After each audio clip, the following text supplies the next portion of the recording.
And we're back with Truth Unrestricted, the podcast that has taken the gloves off for the fight against disinformation. This episode is titled as an open letter, and it will contain an open letter. But as the open letter occurs at a particular moment with a particular context, that context must first be described. Judy Mikovits is a scientist who has dedicated a great deal of time and energy to spreading anti-vaccine falsehoods. She has approached this as a career ever since 2009 when she did some scientific malpractice. She's written 2 books that have been repeatedly debunked by the medical and scientific communities. Snowden Bishop was a broadcaster who produced a radio show called The Cannabis Reporter. This radio show was ostensibly about cannabis advocacy, both for sales of products and for legalization efforts. As part of that radio program, Snowden Bishop interviewed Judy Mikovits twice. Both episodes were released in the early part of the pandemic, in March and April of 2020, to a podcast. Both episodes remain available online, and both contain medical and vaccine-related disinformation. This is Judy Mikovits' specialty, and there really is no other reason to interview her if you're not looking specifically for that. Here's a sample from one of those podcast episodes. You know, the 20,000-foot view of plague of disease, the first book called Plague, was that we identified a new family of retroviruses. We isolated them from people with not only autism, but cancer, myalgic encephalomyelitis, chronic fatigue syndrome, ME/CFS, any number of cancers. It was first identified as a possibility. Sequences were found in prostate cancer. So here now is a new family of viruses which caused devastating diseases that didn't kill you right away as HIV/AIDS did, but of course were found, we found the blood supply to be contaminated as we knew the blood supply was back in the 80s with HIV. And of course, then one of our colleagues suggested that this retrovirus family, because it was related to mouse cancer causing and neurological disease causing viruses, he said one of the most widely use products where we use mouse tissue is biological therapies, including vaccines. So how did a mouse virus get into humans? Well, vaccines. Okay. Not everyone is familiar enough with anti-vaccine talking points to fully understand what she's saying there. So let me be clear. She says that the blood supply is tainted. What exactly does she mean by that? The listener will never know because there's no follow-up or clarifying question ever asked by Snowden Bishop. So the blood supply is tainted, supposedly, with mouse retrovirals. This is scary-sounding genetic jargon for something that doesn't actually work the way she's claiming.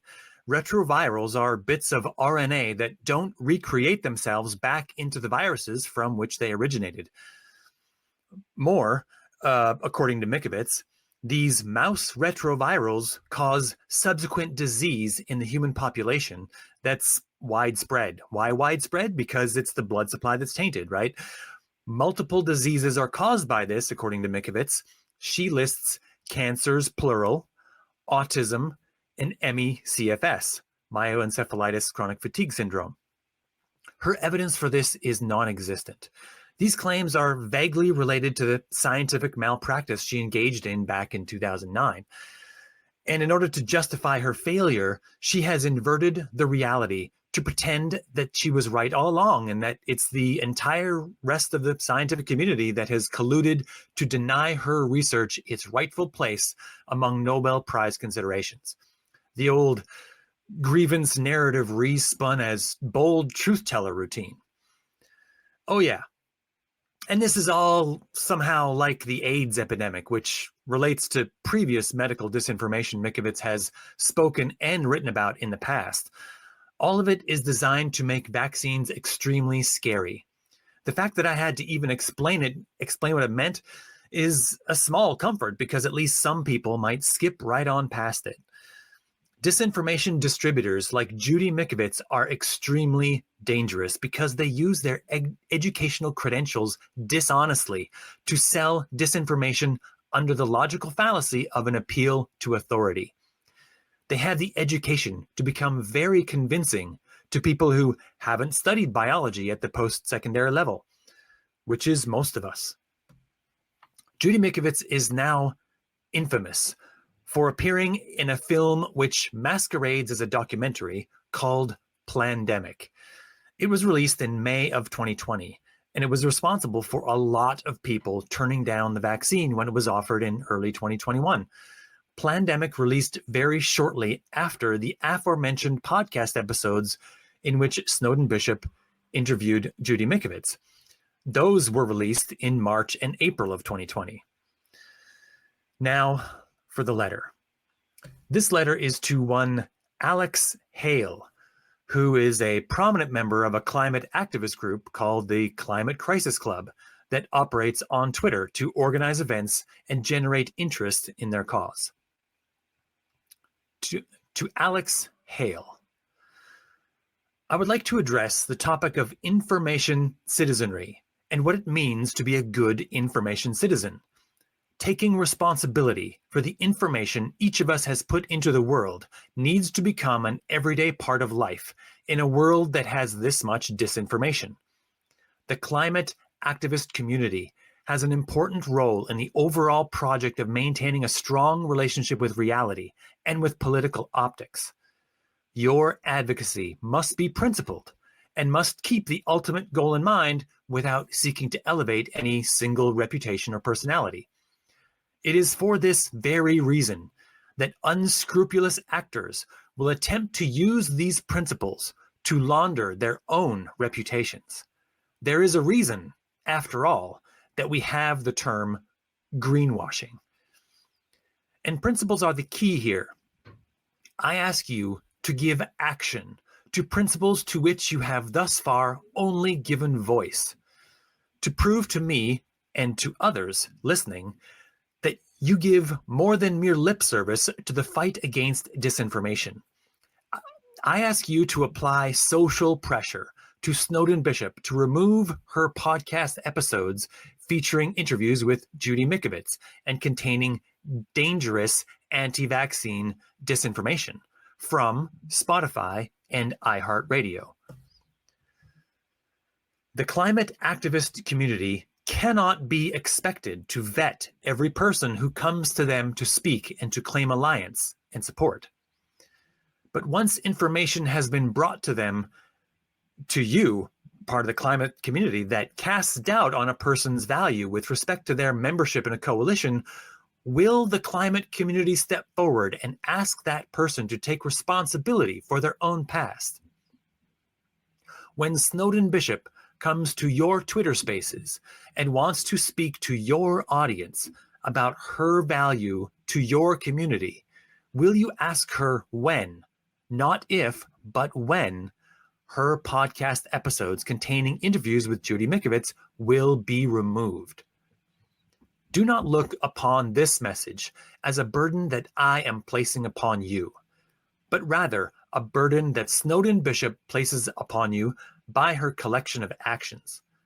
By being a dishonest and untrustworthy information citizen, while also seeking to work in coalition with other people, she places upon each of them a burden of her poor information citizenry.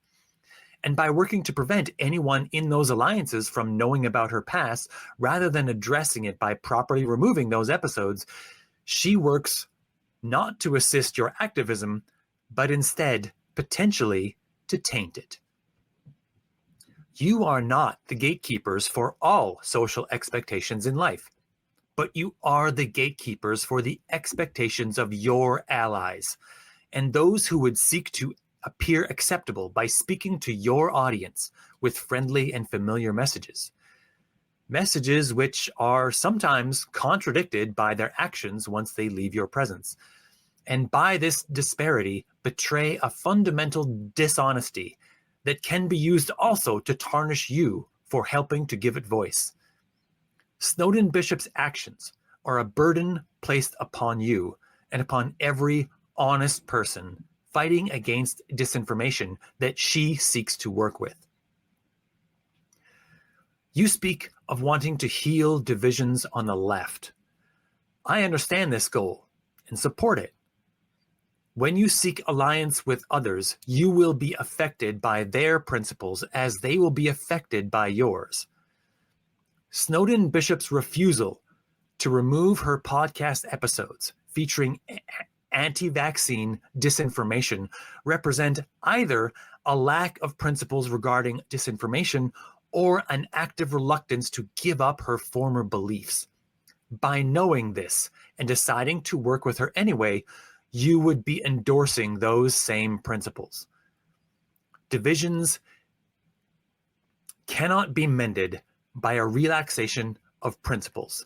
Alliances are not well made by lowering the barrier to entry. Friendships cannot be built on dishonesty. A coalition built using these principles will attract grifters and opportunists. Who else but they would be eager to work with someone whose principles sway with the current political breeze?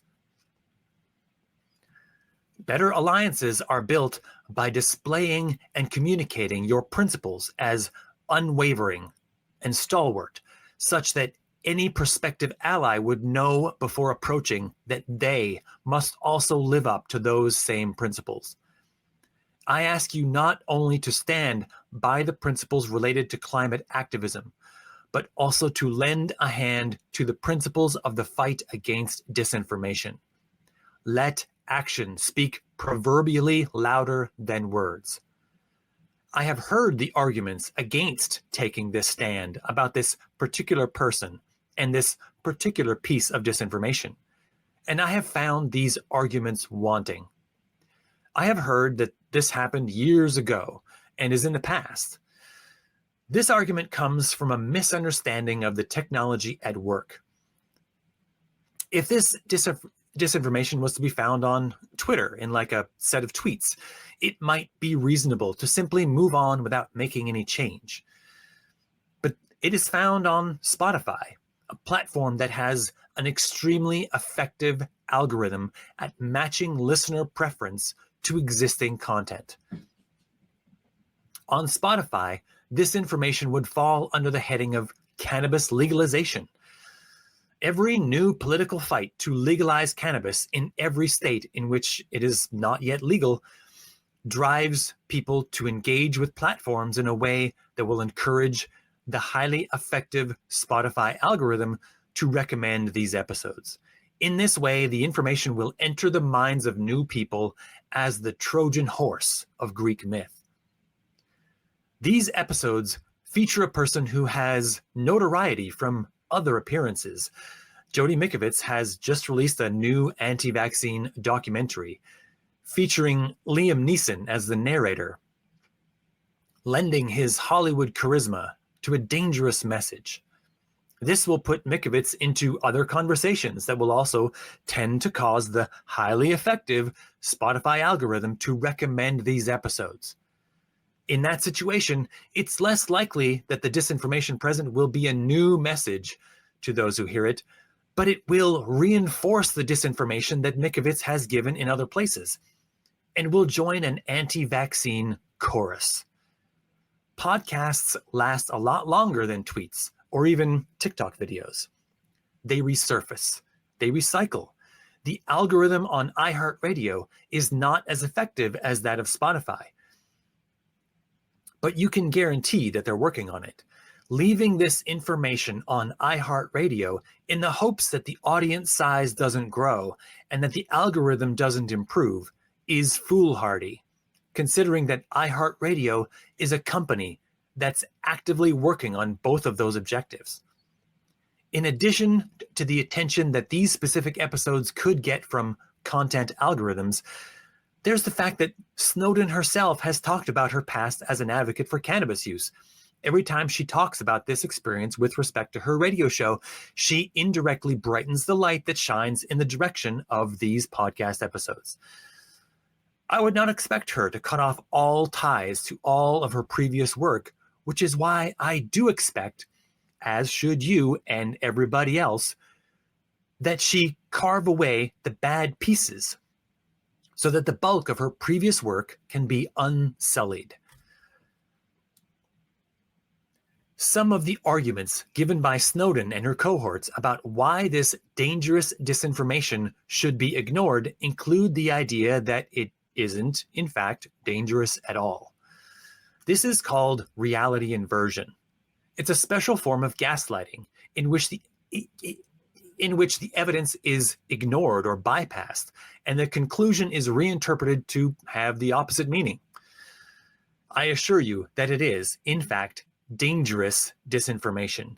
It includes direct statements claiming that the blood supply has been tainted by mouse retrovirals to cause autism, ME/CFS, and cancer. These podcast episodes contain language that is designed to manufacture fear of vaccines, including references to the vaccines going into the bloodstream rather than into the muscle tissue, which is the current practice.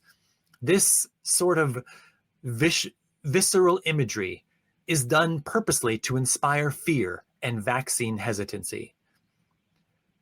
These podcast episodes contain spurious claims about vaccine liability. This is akin to telling an audience that while they cannot sue the measles and COVID for harms waged by viral infectious agents, they would be justified in skipping the vaccine protection for want of greater means to sue vaccine providers. The United States has a national vaccine compensation program that works to assist people who have been harmed by vaccines. If someone wants to increase the effectiveness of that project, they are free to do so, but pretending it doesn't exist to encourage vaccine hesitancy is dangerous disinformation and needs to be segregated as such.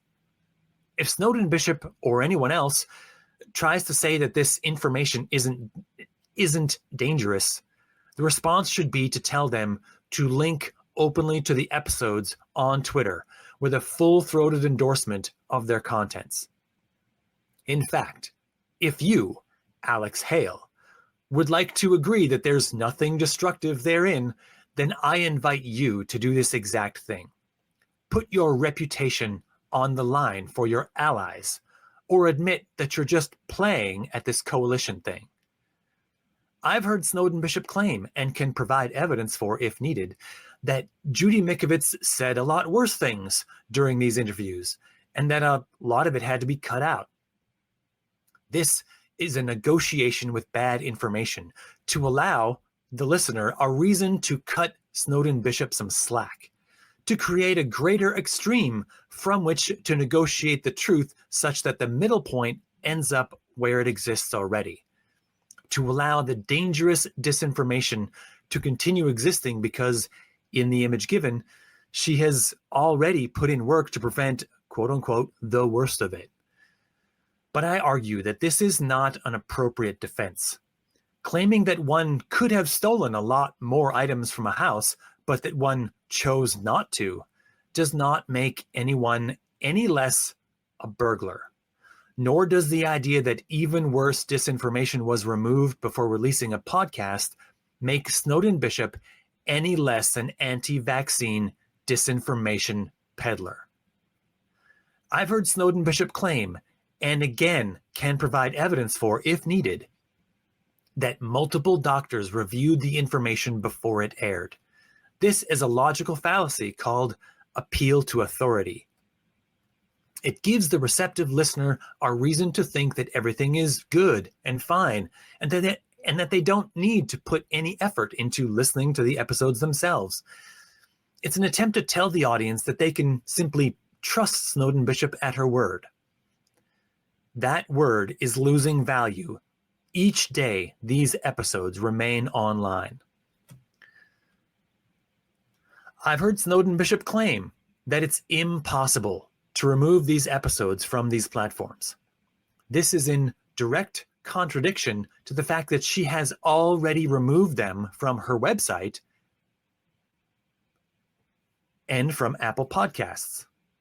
Fun fact, just prior to their removal on her website and Apple Podcasts, it was claimed by those close to Snowden Bishop that she was also unable to remove them in those places. These are familiar claims that hold no water. I've also heard Snowden Bishop claim that it would be too difficult to remove these podcast episodes from iHeartRadio because she would have to go to hundreds of individual radio stations to remove them. This is a falsehood. iHeartRadio is a single podcast feed for a reason. One feed.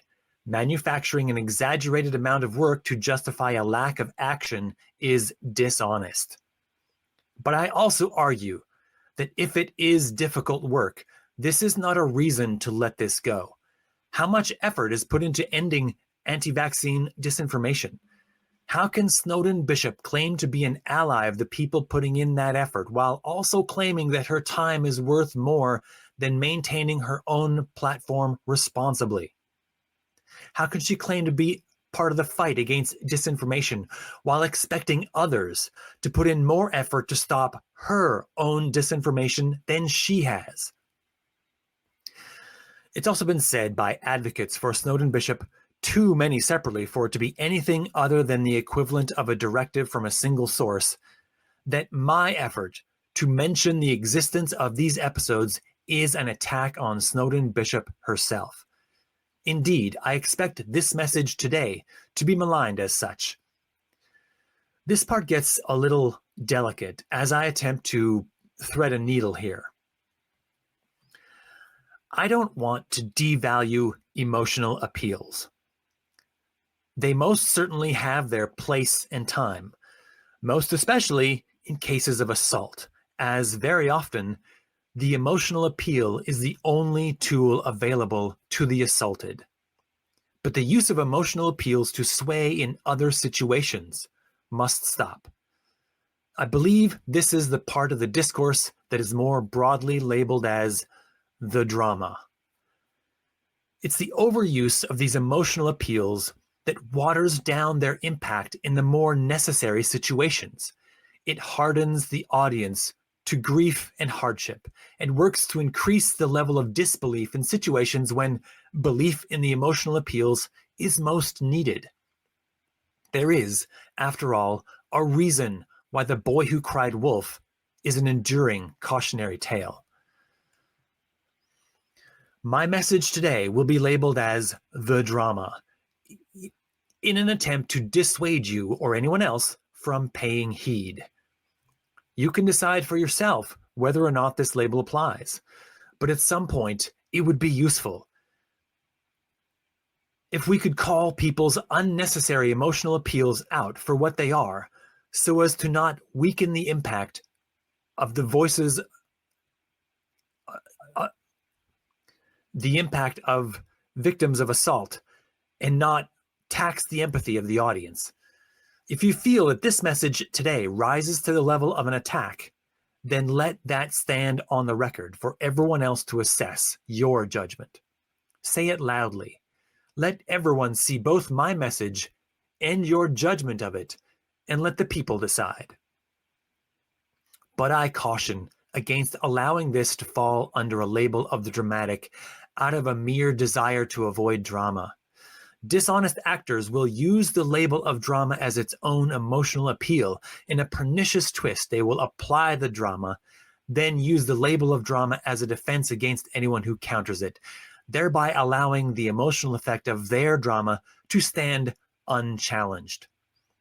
If Snowden Bishop wanted to avoid all of this angst, there were avenues she could have taken, and she has had plenty of time to do them. She could have removed these episodes herself.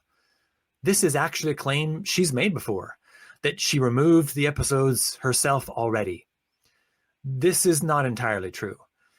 They were removed from Apple Podcasts and her website, and she did not do so on her own without influence.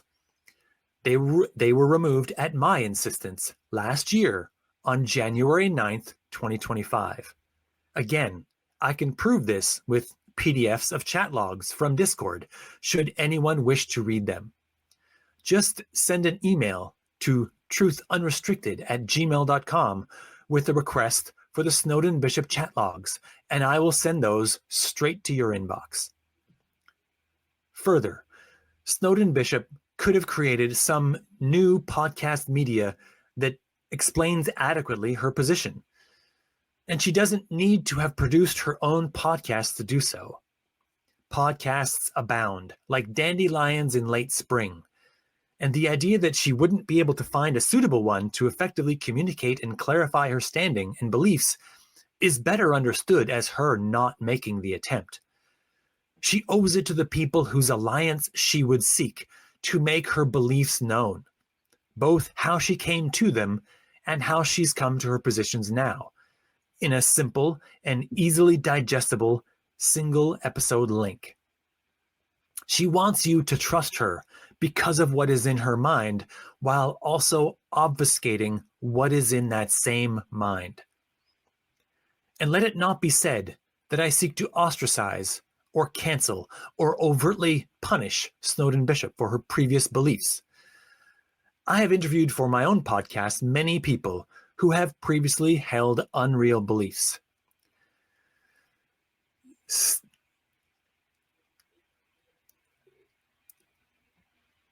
In Stephanie Kemmerer's case, she used to believe the Sandy Hook shooting was fake and that 9/11 was an inside job.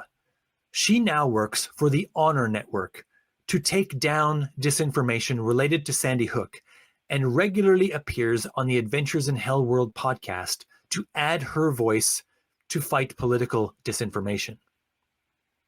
Brent Lee used to believe in a grand conspiracy in which the global elite were demons who required blood sacrifices to sate themselves.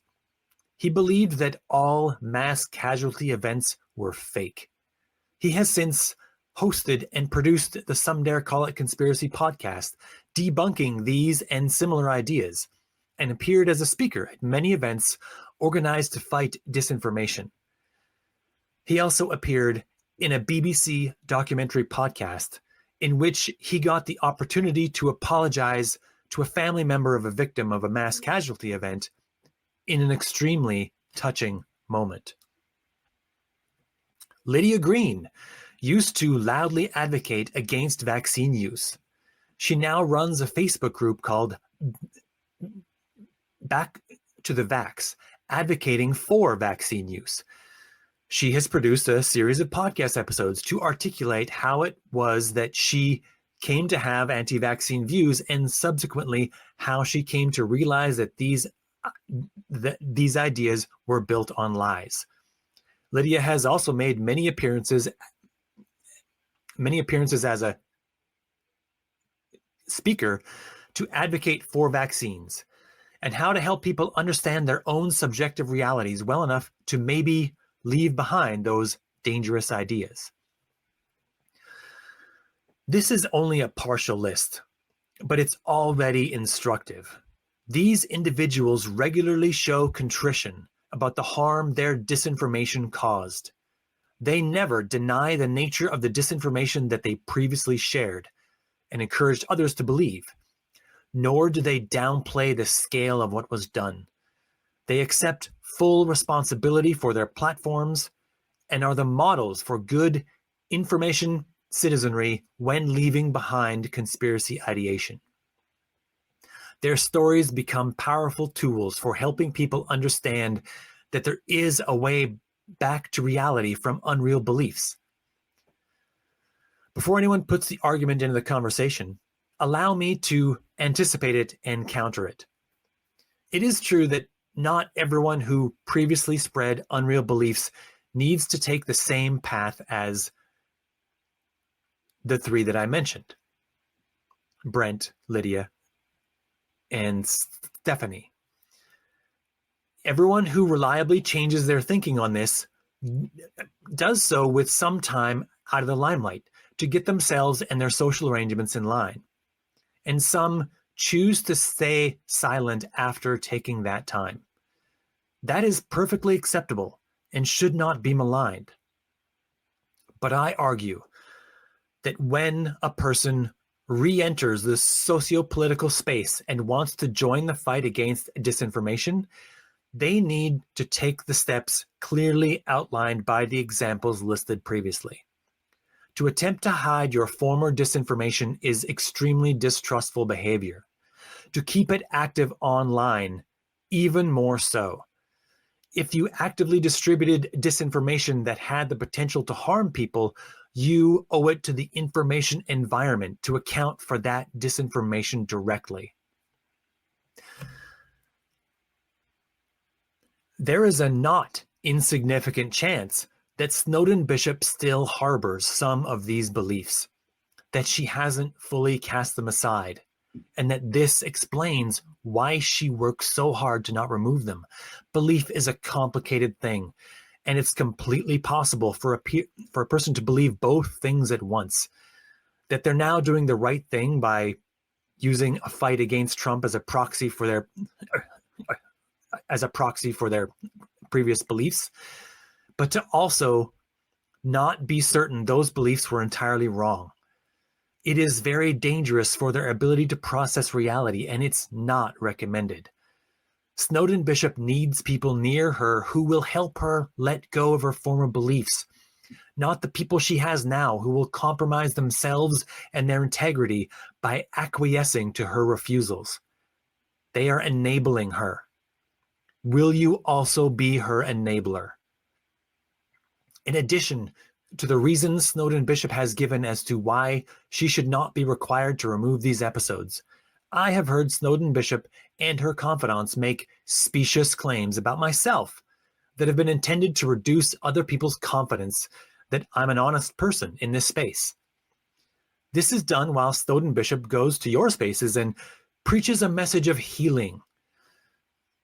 My effort has been compared to a crusade. It's been described as stalking and creepy. My effort could only be stalking if it breached the barrier of personal information that Snowden Bishop hasn't made public. All information I've found has been extremely public and actually very easy to find. Describing my effort this way is an attempt to make the work of investigation itself have negative value. It's meant to conjure in the minds of receptive listeners the idea that if they themselves bother to look at this publicly available information, that they could also be labeled with the icky words. This is the language of the political bluff. It says, this is what happens to those who mention this thing I'm uncomfortable about. Do this yourself, and you can also have me do this to you. Also, I don't want to claim any effort that wasn't my own or that wasn't an achievement. I mentioned previously that the episodes in question were available on Snowden's website. The link to that website is, even now, available on her Twitter bio. It didn't take Columbo to figure it out. In addition, I wasn't even the person who looked there. Someone else pointed me to it. I realize that all this effort will only have been to remove but a single voice from the anti-vaccine chorus. Recognize that this is not an argument for allowing it to remain, but rather an argument meant to convince you to give up, to throw up your hands and declare that since you can't fix everything with this one thing you're doing now, that you shouldn't bother doing it or to try fixing anything. This specious argument is likely familiar to the climate activist community as the nirvana fallacy. But I also will remind you that this is not only about removing that one voice from the chorus, but to state plainly to everyone who would be your allies that you do indeed have principles, that your actions follow your rhetoric, that your politics is shaped by reality rather than that your reality is shaped by politics.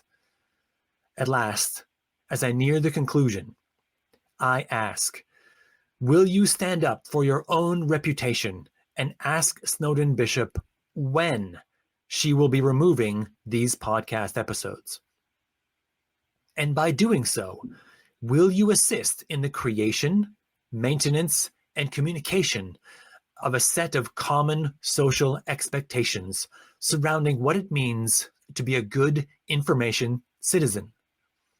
Will you help to establish a set of social pressures that puts the onus for disinformation on the people who produced it and thereby have the best access to remove it? Will you tell Snowden Bishop that you require more than merely lip service to the idea of taking responsibility? Will you tell Snowden that responsibility is demonstrated through actions rather than promises? And by doing so, remind everyone who wants to step forward as coalition partners that not only do they need to accept responsibility for their own actions, but that by moving into alliance with you, they will be entering an atmosphere in which said expectations of responsibility are normalized. Will you protect the quality of your reputation such that anyone who wishes to ally with you will understand that the value of such an acceptance should not be taken lightly or dismissed? Will you tell Snowden Bishop that the responsibility for the maintenance of her platform rests primarily with her? Will you tell her that the expectation that anyone else put in more effort than she does to counter the dangerous disinformation that she has produced is unacceptable in an ally? What would a political victory against Trump look like if all the principles surrounding reality and information responsibility are compromised? How pyrrhic and empty will such a victory be as you celebrate the fall of Trump, only to wish you could still understand where exactly the line between fantasy and reality resided? Are we in so desperate a position that it no longer matters the conditions under which we might gain victory? And if so, where would the climate fall on anyone else's list of priorities when choosing which principles to compromise in order to defeat Trump? If you won't treat anyone else's concerns about information management with appropriate gravity, then how is anyone else meant to take your concerns about climate and the environment to heart?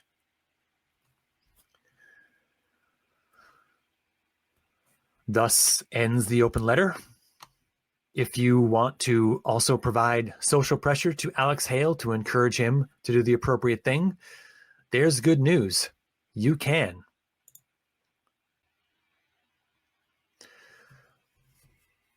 You can go to Alex Hale's Linktree, where all of the links where you can contact him are available. It's Linktree with a dot between the R and the two E's /NBPT Rocks. You can find his Twitter account. You can find his Blue Sky account. You can find anywhere else you might want to find him right in there. And you can write a message that says, I call on Alex Hale.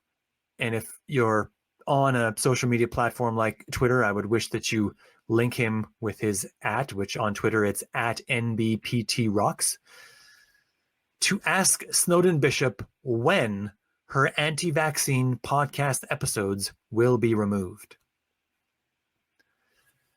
If you want extra bonus points from me, you can provide the link to this podcast either on a podcast platform or on YouTube, as it will be on all of those, in your message so that he understands exactly what he's responding to. And with that, we will sign off. So, till next time.